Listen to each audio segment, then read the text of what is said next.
Hello mga kapips, good morning. Ito, pasok na naman sa work. -7 ngayon, lamig. Today is Monday dito sa Canada. Prepare muna tayo, pasok muna tayo. Medyo madulas ang daan. Oh.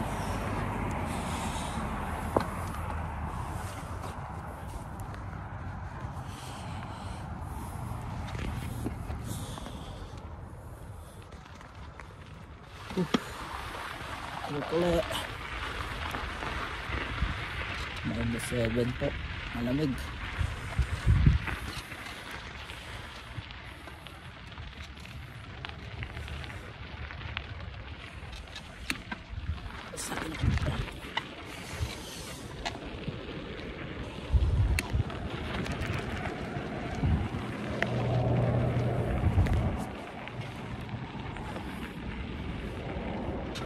Yung latest news ngayon dito sa Canada, din sa IRCC, may open yung link ng IRCC canada.ca. Grabe, kawawa yung mga international student na papunta dito next year.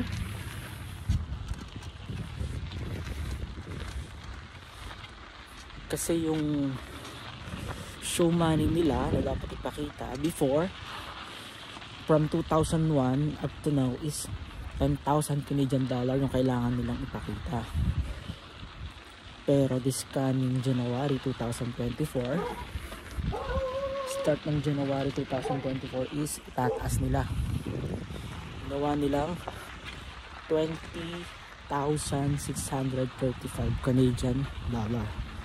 Grabe ng laki. Alam ko naman na yung goal ng bawat isa sa atin, para kasi yun ang pinakamadaling pathway para makapunta ka dito eh. Kung hindi makakita agad ng employer, kung walang magbigay ng offer letter, is yun yung pinakamadaling paraan.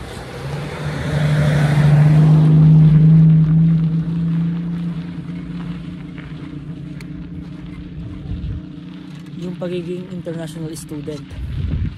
Kaso yun nga lang, masyadong malaki ang amount na kailangan nyo ipakita. Tapos yung working hours ng mga student visa dito na nagpupunta,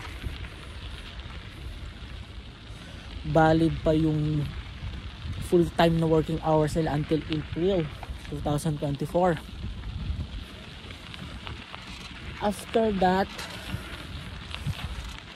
from May of 2024 is back to 20 hours na lang ulit yung oras nila sa pagtatrabaho. So meaning to say, hindi na sila pwedeng mag full time.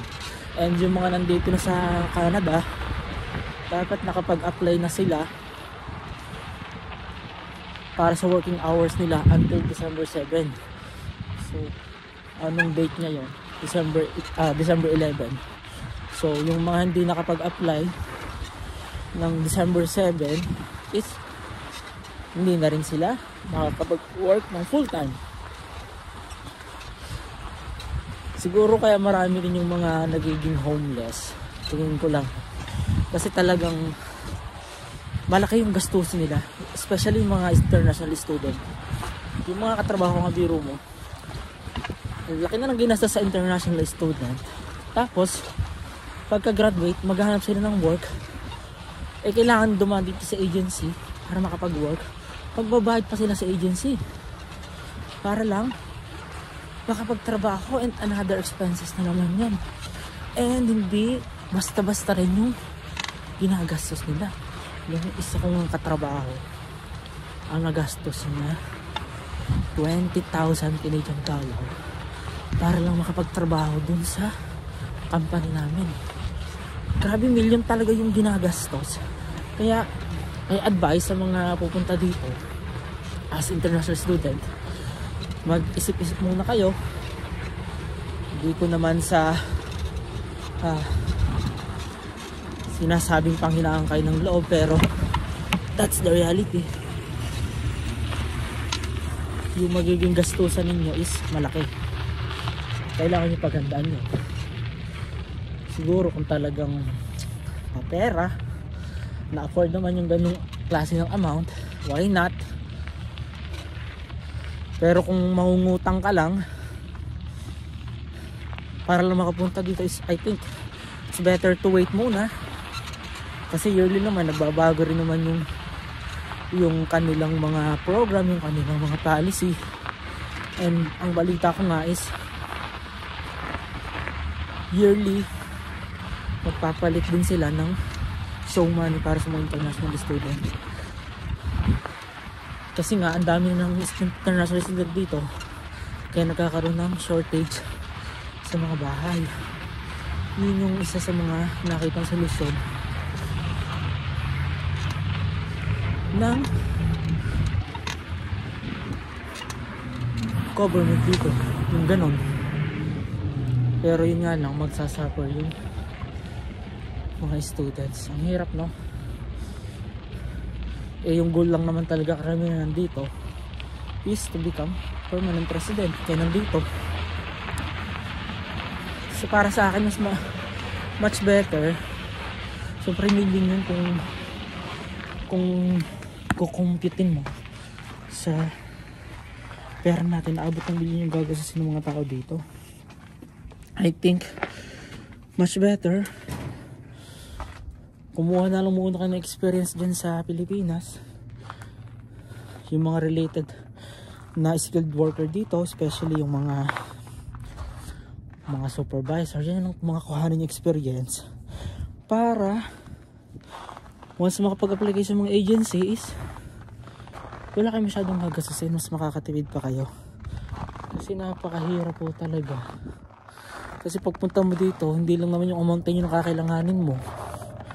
Kung may kasama ka pang family, okay, may nandiyan na asawa mo, magiging open work permit. Pero gagastos at gagastos talaga kayo. Tapos kung may anak pa kayong kasama dito, yung renta nyo sa bahay magkano na. Tapos yung iba nagre-retake sila kasi nga ang focus nila is makapag-work. Hindi nila masyadong nabibigyan ng time yung pag-aaral nila. Napakahirap din mag-retake dito.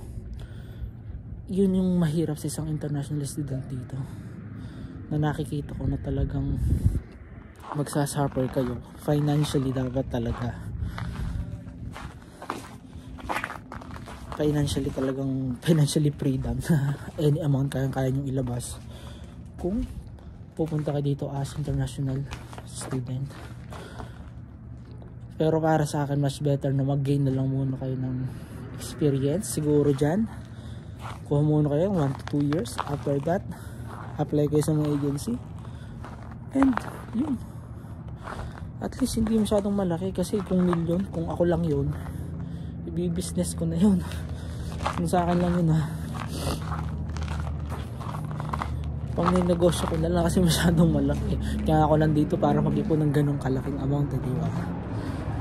Pero kanya-kanya naman tayo ng reason, and hindi ko naman kayo masisisi kasi nga kung sa ganda at sa ganda, sa quality of living, maganda talaga dito sa Canada. So yun lang yung masasabi ko, and magbasa-basa din kayo ng news. Hello, how are you guys? Hi Pin. Magbasa-basa din kayo ng news para makita nyo talaga kung ano yung latest happening dito. So lang, nandito na ako sa work. Dito muna ka mga ka-tips. And see you na lang ulit sa susunod kong vlogs. Lamig. So dito na lang muna tayo. Ayos muna ako ng pang-duty ko. See you soon mga ka-tips.